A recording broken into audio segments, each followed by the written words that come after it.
Welcome back to a continuation of the brief story of George McKesson Brown.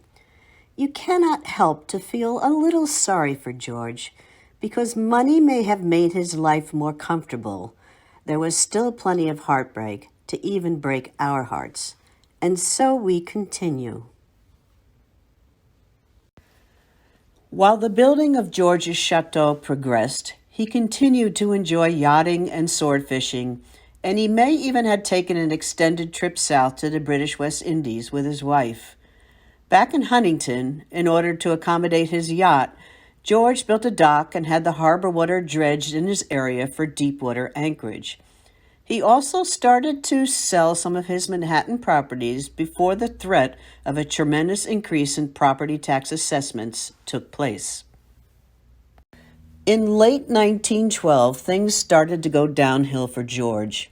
His half-brother, David Loney Bruce Brown, one of the best American race car drivers then, blew a tire while he was on a practice run in Milwaukee. He and his mechanic were killed. It was later determined that the road they were practicing on was too narrow for racing. His mother, Ruth, happened to be on her way to see him in Milwaukee. She got the news when she got there. George's sister received the terrible news by cable in London. She and her husband had a second home abroad. David's estate was left to his mother. In 1915, George's sister Catherine, her husband Alan Loney, and their daughter Virginia Bruce Loney boarded a ship from New York on their way to Europe. Virginia's longtime maid, Elise Bourrier, was traveling with them as well. Catherine's husband had joined the British Ambulance Corps. Catherine had decided to join him to care for wounded soldiers and even donated 2 of her cars for use as ambulances. Alan, not wanting them to travel alone, came back to the States to accompany the family. The ship they boarded was the Lusitania. On May 7, 1915, the Lusitania was torpedoed by a German U-boat. The Loney family and their maid all made it to the deck, but Virginia was the only one who was placed in a lifeboat. She later related that she saw her mother, father, and maid by the railing waving goodbye. She also saw Alfred Vanderbilt standing near her parents.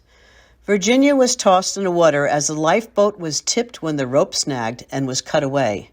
However, being a fine swimmer, she was able to reach another lifeboat and was pulled aboard. Back in New York, cable reports reached George, and there was one report that his sister and niece survived the sinking. He sent over 50 cablegrams to Europe for any information, but no answer was returned. It was days before he finally received the news he did not want to hear. A week later, he applied for an emergency passport. And on that passport, he wrote that the reason for his travel was to bring back my niece, whose mother and father, Mr. and Mrs. Loney, were lost on the Lusitania. On the very same day George was applying for an emergency passport, Virginia was applying for an emergency passport in London on her 16th birthday. George did not sail to Europe. Instead, Virginia was brought back to New York on the St. Paul, accompanied by another family, the Sedgwicks. Interestingly, Virginia is listed on the manifest in her own name, but her age was given as 26 and her occupation as a nurse. Perhaps this was a way to divert any attention to her upon her return. George and Pearl took Virginia in at their New Huntington estate, and there she stayed until the courts determined her guardianship. George's sister, who had a premonition of danger, made a will shortly before they sailed. Her will stated that her entire estate would go to her daughter with a small monthly stipend for the maid who perished on the Lusitania. She also appointed Mary Chamberlain, supposedly her husband's first cousin, as her daughter's guardian until she turned 18. At a court hearing, Chamberlain argued that Virginia should be raised not on George's farm, but in Manhattan in the way to which she has been accustomed. Virginia became the original poor little rich girl, long before Gloria Vanderbilt and Barbara Hutton were given those titles. She would inherit about $33 million in today's dollars once she turned 18 years old. At 18, she inherited the money and got married, thus removing herself from her spinster guardian and the guardian's sister, who moved into the Park Avenue apartment as well. Virginia had 2 children with her first husband, Robert Gamble, but that marriage did not go well. At one point, the husband kidnapped the children and took them to the Gamble family compound in Florida. Virginia, with the help of George, had to go to court to have her children returned to her. She also won back a significant amount of money the husband borrowed. In 1918, George's other half-brother, William Bruce Brown, passed away at the age of 32. He had health issues during his life that finally caught up to him. So sadly, by the age of 36, George lost his sister, his brother-in-law, and both of his half-siblings. The West Neck Farm Estate was completed around 1914. Originally thought to be a summer home, the Browns moved in full-time. Pearl's son lived with their mother Matilda in New York, no doubt in a comfortable apartment provided by George. The chateau, set up on a hill, had a beautiful view of the lower estate and the harbor. On a clear day, Connecticut can clearly be visible. In the front of the chateau were 2 large brick planters, one in front of each tower. They disguised the coal chutes leading to the boilers that heated the house. Ceiling trams would take the coal from the chutes to the boilers. Ashes were taken to another area of the basement and hoisted safely out by the company seen in this ad. When you entered the house from the front, you looked right at a large colonial fireplace. There was recessed lighting in the entrance, and white plaster molding was made to look like wood. To the left was the West Tower and its oddly shaped but beautiful spiral staircase with chandelier that led to the second floor. It took 3 months to build the stairway, which is made of iron and teak wood. The east side tower contained the reception room. On the east side of the first floor, there was a dining dancing room, kitchen, laundry, and servants' quarters. On the west side, there was a gun room, billiard room, library, cocktail room, and plunge pool, which could contain fresh water or ocean water, hot or cold. There was also a bathroom with an electric bath. The house had a museum-like quality with plush carpeting, except in the dining room where dancing was done on hardwood floors. In the center of the chateau, located behind the front hall fireplace, was an open court cloister. Pearl's bedroom was on the second floor of the west side, and George had his private suite on the east side. His office was always filled to bursting with documents regarding hen egg laying. Every room had plugs for vacuum cleaners. There were several outbuildings on the north side of the property. For cooling, ice blocks were placed in front of fans that would blow cool air into specific areas of the house. The ice house near the north pond would store the ice. There was an underground tunnel, now collapsed, from the ice house to the main house where blocks of ice were transported. Also near the water, there was, of course, the boathouse that was used as a social hall as well as a place to store smaller boats. What a wonderful building that Suffolk County, who now owns the property, has not maintained.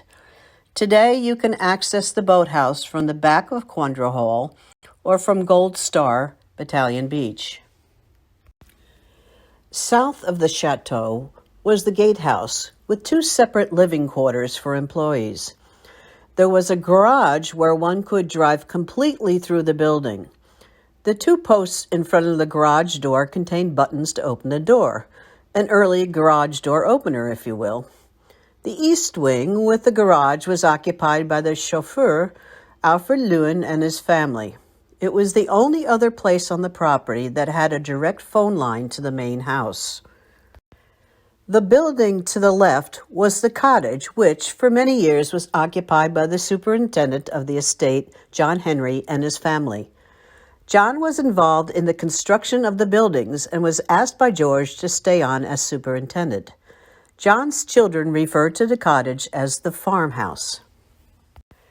The Henrys briefly moved into the west side of the gatehouse while renovations were being done to the cottage. John Henry liked to sit by this window and look down at the inner court. The right photo shows the west side stairway. There were stairways like this on either side of the garage that led to the separate living quarters. This is one of the spaces that was used either for a living room or a bedroom. The push-button light switch was common throughout the estate. John Henry and Adolph Lewin both stayed with the Browns until the gatehouse property was sold. John, Adolph, and George even went into the village to register together for the old man's draft during World War II. George considered himself a gentleman farmer. His estate ran from the harbor all the way to Southdown Road. His cows grazed a pasture where the Southdown Elementary School is today. He kept pigs and horses, but his main interest was chickens, especially Rhode Island Reds. He had a large, long hen house. George even wrote a scholarly article for Cornell University on hens and egg laying. He often participated in state and local hen laying contests, always looking for ways to increase the number of eggs produced per hen. His leftover eggs would be brought to the village and donated to those in need. George invited World War I troops from various Long Island camps to his home and had, apparently, lavish parties for friends. Every Christmas, Pearl would ask the servants what presents their children would like, and she would personally go shopping to fulfill their wishes. They would also hold a big yearly party for their servants and the servants from nearby estates. Pearl would often host bridge parties in the boathouse for the benefit of the Red Cross and other service groups. Although George was a quiet man, he and Pearl were apparently very kind people. The house was maintained by a butler, cook, kitchen maid, parlor maid, upstairs maid, and a laundress. Pearl would take at least one long trip on an ocean liner nearly every year, with some exceptions during war times. She mostly went alone, but she did bring her sister's only daughter with her on one trip to Europe.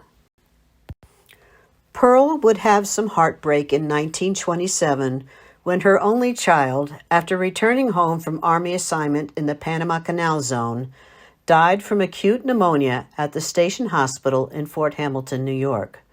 The mother and father were listed as unknown on the death certificate. In 1927, George was elected as fire commissioner of the Bay Area Huntington, a position he held for nearly 30 years. Unfortunately, the stock market crash of 1929, the Great Depression, and high state and local taxes hit the Gold Coast mansions quite hard. George became president of the newly formed Taxpayers Association of Huntington to fight those taxes. In the mid-1930s, with a large part of his fortune dissipated by their own expensive lifestyle and high taxes, most of the staff was excused and the Browns moved out into the cottage. The superintendent, John Henry, and his family were moved into the servants' quarters of the chateau, mostly for security reasons. Meanwhile, George continually began to sell off his properties one by one. In 1938, he attempted to sell his estate to the town of Huntington. Petitions were circulated to encourage the town to accept George's offer, but the town turned it down. In 1939, he had an offer from the Brothers of the Sacred Heart to purchase part of the property. The town did not want George to sell his estate because they would not receive the regular taxes from a religious order. George played his last card and said that if the town won't allow him to sell his estate to the Brothers of the Sacred Heart, then he would raise the chateau to prevent the town from getting any property taxes. The town backed down and the brothers moved into the mansion in 1939. George sold off more properties in the 1950s, so they were not impoverished. They just could not maintain their previous style of living. When the mansion was sold in 1939, the Henrys moved into the west wing of the gatehouse. George and Pearl stayed in the cottage until Pearl died in 1955. In the late 1950s, the remaining property consisting of the gatehouse was sold to Clarence Griffith, owner of the then Huntington Market. He sold the property to the Sullivan family, who sold it 2 years later in 1962 to the Unitarian Universalist Fellowship. That's where I come in. That was my church from the day it opened, and I spent many days and nights running around all the rooms in the gatehouse and up the water tower.